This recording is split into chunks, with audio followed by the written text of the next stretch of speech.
What do you do when you have future tasks or events that you want to keep track of, but you don't want to write it directly onto your planner? Maybe you don't know how you're going to decorate yet, or maybe your plans might change and you know you will have to either white it out or cross it out, but you don't like how that looks. In these cases, pre-planning may be able to help.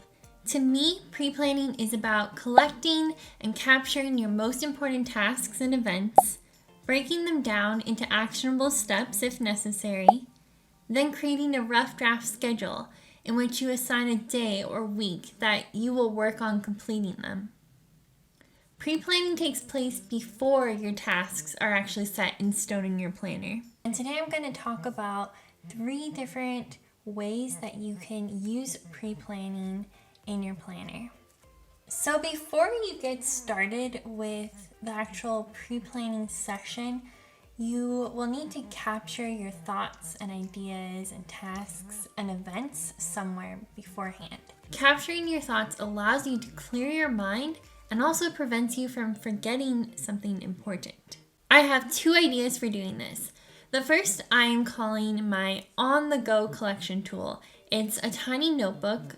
In this case, I'm using the Micro Happy Notes notebook that you can slip into your purse and bring with you while you are on the go, while you are at work or running errands, etc. I attached a pen to it using a pen loop for easy access, and I'll link the video where I show how to make these pen loops down below if you are interested. The idea of this is that I have it with me when I'm on the go, but it's also accessible to me at home because I do bring my purse inside when I get home. And whenever I have an idea or I remember something that I have to do, I can just write it down in the notebook. And because these sheets are removable, you could transfer them into your planner either when you get home or on a day that you've scheduled for processing them.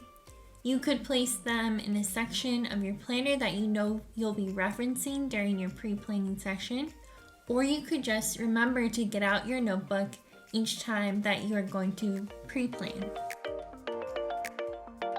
The second idea is to have a brain dumping session. To do this, I use this brain dump prompts insert that I am giving away with one of my videos. I'll link that down below. I go through each of the different categories and ask myself if I have any tasks that fall within that category. For example, under the home category, do I have any organization projects, home maintenance, or home repairs that need to be completed? And I brain dump everything onto a sheet that I call my monthly list. It's meant to be a list of everything I want to get done that month. I do this at the end of each month to prepare for the next month. These tasks on the brain dumping list are then color-coded into 4 categories: do it, delegate it, delete it, defer it.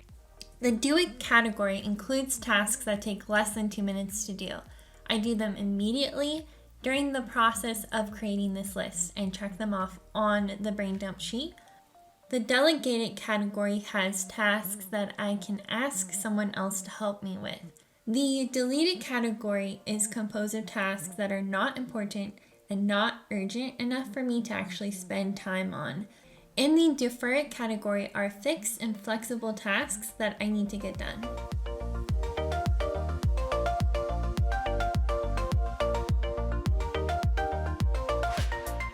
Now we can start pre-planning. I personally like to do this right after I create my monthly list because my mind is in planning mode. The first idea for pre-planning that I wanted to share with you is to use these weekly sheets. And I'll link where I found these down below, but I was so excited to find sheets that were the right size for the Happy Planner and could easily be hole punched and added. I have one sheet dedicated to each week of the month and I add the dates to the very top. If brain dumping or using a separate notebook as a capture tool isn't for you, another option is to just write your tasks down onto these weekly sheets directly as you think of them throughout the month. The main reason why I personally use the capture step is because it helps me with prioritizing tasks in my mind if I can see the big picture and view them all in one place at the same time. I start by adding the fixed date and scheduled tasks like my dentist appointment on June 19th to the sheets. Once those are filled in, I move on to flexible tasks, meaning they don't have a scheduled date like an appointment or an event does. I start at the top of the brain dumping list and I move my way down, transferring each task onto the weekly sheet one by one. I usually schedule the higher priority tasks into the first 2 weeks of the month because I want to make sure that these get done.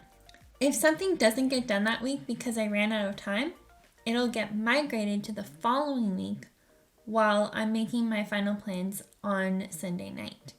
My lower priority tasks from the brain dump list are added to the last 2 weeks, and I also try to leave a bunch of empty space on the last 2 weeks of the month because I know that things are going to have to get migrated.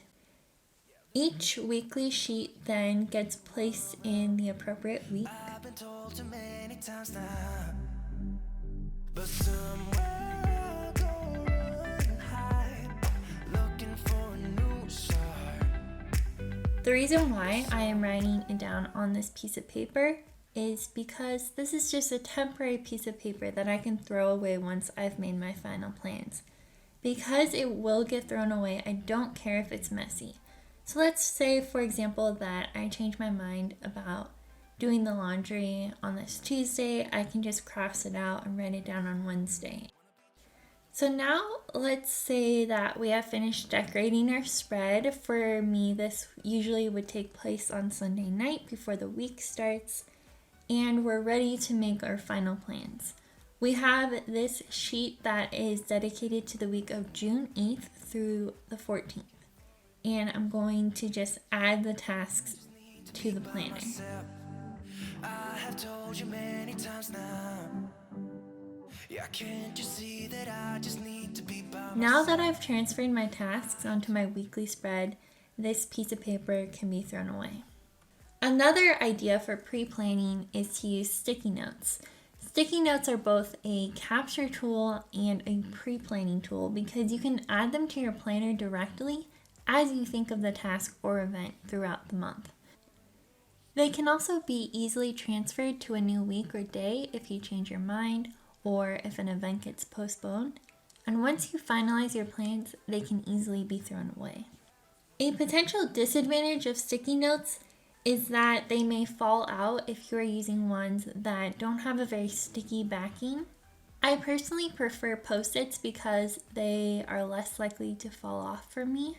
Another disadvantage is that you may run out of space to place the sticky notes on the planner page if you have a lot of different tasks that you want to add.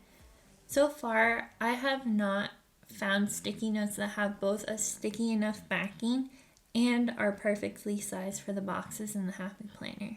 One advantage of sticky notes is that they come in different colors. You could dedicate each color to a different category. For example, I could dedicate the large pink sticky notes to scheduled tasks.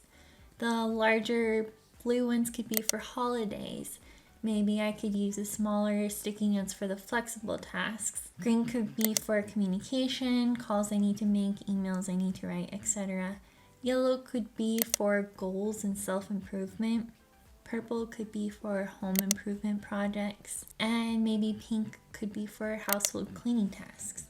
If you like the idea of brain dumping sessions, you could brain dump directly onto sticky notes all at once, or you could brain dump onto a separate sheet and then transfer that onto the sticky notes.